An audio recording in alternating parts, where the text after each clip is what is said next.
Well, hello everyone, and welcome to another episode of Harebrained Games, the Week in Games. Another week goes by. Give me a Q, give me a U, give me an A. What's the spell? Quarantine. That's right.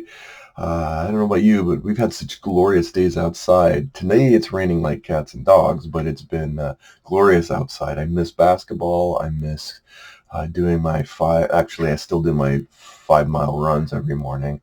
I did several reviews in the last couple of weeks, including a rare negative review, but enough about me. Let's get to the news. All right, well, during this time of quarantining, I have to say that I have to give it up for two companies who have really done something honorable. They've done some things that I think are just really, really cool, and I wanted to shout out for them. Mayday Games, which is a very old-time game company from years ago, they've retooled in a way to be able to distribute NK95 masks. They just started sending thousands of dollars. I mean, well, the problem is they just sent from the reported article, they just sent thousands of dollars worth of product to a distributor who then basically said, well, we're shutting down payments because we're in a bind. And so trying to stay afloat, trying to do it, they pivoted in a way that lends a hand to others. They're trying to get masks out to people at well below gouge level pricing. So give it up for Mayfair Games, or Mayday Games, sorry. I'm really excited about what they're doing, and I think that's pretty cool. The other thing is there was a story of a guy who lost his job, was struggling, and Chip Theory Games sent him a package, not just of one games, but several of their most pricey games. This pretty much puts Chip Theory Games into the I will always buy anything you put out category for me, because I want to support those who need support in these times. So with that, kudos to both you guys. I will remember you. Other news, digital. Spirit Island surprised us by going digital. Its early access is out on Steam, so if you wanted to try Spirit Island, which I thought was a innovative game where you are the island keeping invaders from, basically the ultimate Mother Nature get off my land game. That's the one to give it a try. It's out now, a little bit pricey at the $20, $21-ish range, but I know that I'm going to get my money's worth, so I bit the bullet on it. Another game that came out that's free to play, though, on the other end of the spectrum, is Cards, Kards. It's a World War II card game on Steam, and I have been dabbling with that a bit and finding that it's pretty impressive. Pretty impressive. It's a different kind of game, so but it's actually not bad. There's no analog equivalent, so it is Steam only. But yeah, think of that. Frontier Wars was a game meant to be shipped. It was kickstarted last year. It was meant to be shipped in November. Finally, retail copies have arrived here in April. It is another game. It's kind of a Memoir 44-ish a bit, kind of level of complexity, but it's got with the expansion that you can also get with it, makes it 5-6 sides, and it looks to be a sort of a nice, casual, easy to play war game. I have tons of war games that muddle my brain, so it's kind of nice every once in a while to switch it up. I have it on order, and I'm looking forward to playing it too. So with that, let's get to my question of the week. So, Tim, now that you're quarantined, you must be playing a lot more board games than you used to. Or so my friends say. The actual reality is no, actually. If anything, I'm slightly less playing than I am. I mean, I do miss my multiplayer game time, and so, but I'm such a solo gamer too. But I'm actually finding that I want to keep I'm working from home. Although I don't know how you guys are doing it. Probably a lot of you, if you're able to work from home, then that's really great. But I miss like I said, the basketball, and I've been running since I was 18, 5 miles a day. But I don't know, basketball is a little more mind taxing now after 3 decades of doing it. So, but I have been taking the time. I'm still playing games, but at almost the same level, maybe a little less. I'm doing other things. I'm reading books and stuff. So actually reading more books, or I'll just kind of intersperse it. So what about you guys? What are you doing? Are you actually winding up playing more games now that you're kind of tucked away, or are you playing less games? Yeah, for me, it's almost a straight maybe slightly depressed amount of game time. So I found that surprising. I figured I'd probably be spending more time, but no, it just hasn't worked out that way. So let's get on to my 3 games. Game number 1, Glenmore.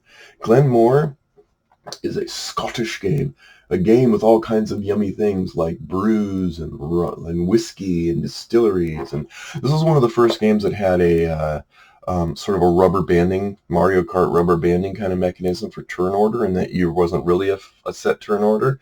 Instead, whoever's in last place, well, they can take as many moves as they want until they're not in last place. And that's interesting because when you have this sort of like arena of tiles that you're choosing, what actions to take, you have to make a critical choice of, if I go all the way over here, I can get that tile that's going to complete what I need to do and give me big points, knowing that if I go all the way along this path, then someone else is going to be able to do maybe 2, 3, 4 turns in a row, and adding those together, that's going to be maybe better for them. So it's an interesting mechanic. I think other games have done it since then, but this is the first one I think I've played that actually had that, and it was clever. It was very interesting. So next we have Anno 1503. For those of you who have played any of the computer games, this is a way simpler version. It's almost too simple. We'll leave it at that.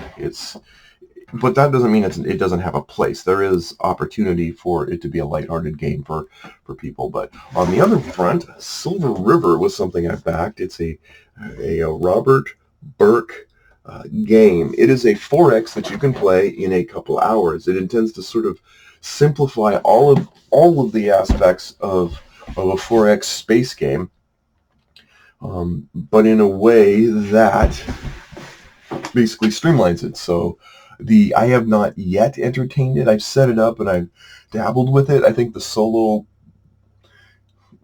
game, after reading it, didn't seem as interesting to me until playing it with others. So clearly I'm going to wait and play it with others. But it has arrived on schedule, another Kickstarter where they came through.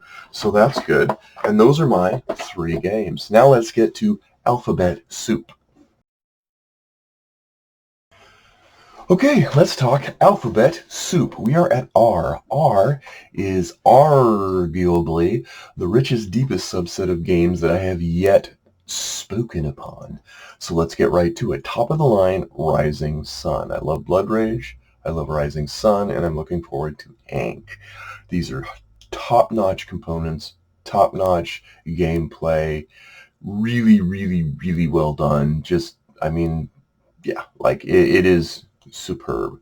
Bottom of the barrel, in the unsuperb department, is Relationship Tightrope. This was when I first realized that buying a game based on the name of a designer isn't always a surefire thing. There are still designers I will buy everything from, no matter when or where they put it out. I'm looking at you, Christian Marcuson. But Relationship Tightrope is not. I actually gave it to my friends, my B-level friends, for Christmas one year because they had a deal on it where it was like you could buy them for $2 a game, and so I bought like 20 of them, thinking, "Wow, this is cool. I'll give it to my friends." And then we played it, and we're like, why don't we get our good friends something better? I'm kidding. I actually did give it out for Christmas presents, but I never heard about it ever again, and I'm pretty sure that they wound up being dumped. So thank you, Rainier Knizia, for teaching me to be a little more,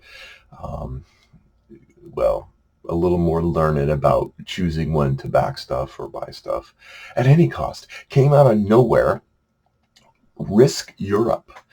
It's a tie. It's Risk Europe, which is a game that isn't like Risk at all. Not at all.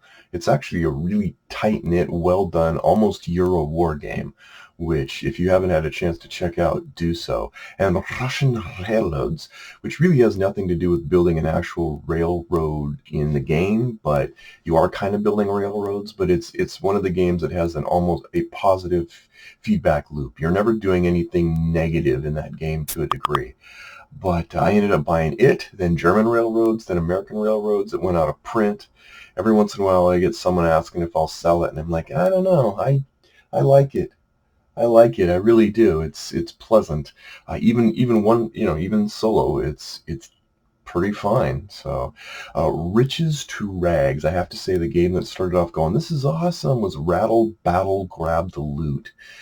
It's a game. It was kind of crazy because you use the board, the top of the box, and you shake up and roll stuff out, and then you like based on spatial distance. Seemed really cool the first couple plays until we realized the couple plays were the only plays, and so it kind of like, yeah, it sunk. Rags to Riches, a game that I didn't think much of at first, but then grew on me.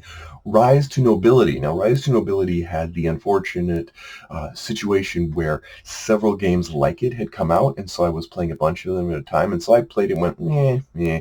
Then I got the expansion, or added the expansion to it, and I realized, and they added enough to make it one of the meatier types of games that it is, which is sort of, yeah, it has to be experienced to be understood, but that actually, yeah, it changed my mind slowly but surely, and now it's definitely at least a 7 out of 10 level game. Meaty Mighty Manwich. There is no contest here. Red Storm Air War over Central Germany is a game about, well, the air war over Central Germany in the Cold War, end of the Cold War, middle of the Cold War, not end, kind of era in Eastern Europe, and it is crazy detailed. There's a lot of details to it, but all the details actually make sense, and you feel like you're in a Top Gun kind of firefight scenario. I mean, we played Top Gun, the fun game based on the movie, but if you wanted if you wanted only a simulation that was 20 times deeper, you would get it here. So, Test of Time, the game that we played and played and played, Race for the Galaxy, continues to be the game we play. It is still a hallmark achievement. We played San Juan forever and ever, but Race for the Galaxy upped it. Now, I bought all the expansions, and I've actually found myself, whenever I go back to it, just going back to vanilla Race for the Galaxy. The other expansions are great, God bless them, but I just love the pure original game. I think it's just the right amount of time and just the right amount of complexity once people understand the iconography. Comeback Tour. What game do I want to see redone? Runebound.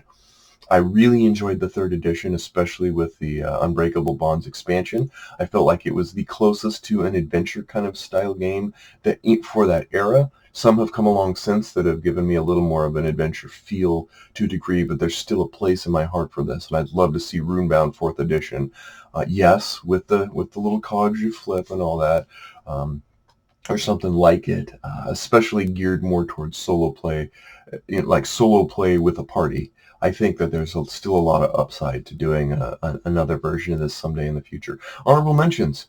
Theme, Rock Band Manager. Antoine Baza did Rock Band Manager. It's a little tight small box game that had a great theme, but didn't really hit the right chords in the gameplay department. Artwork, got to go with Brute.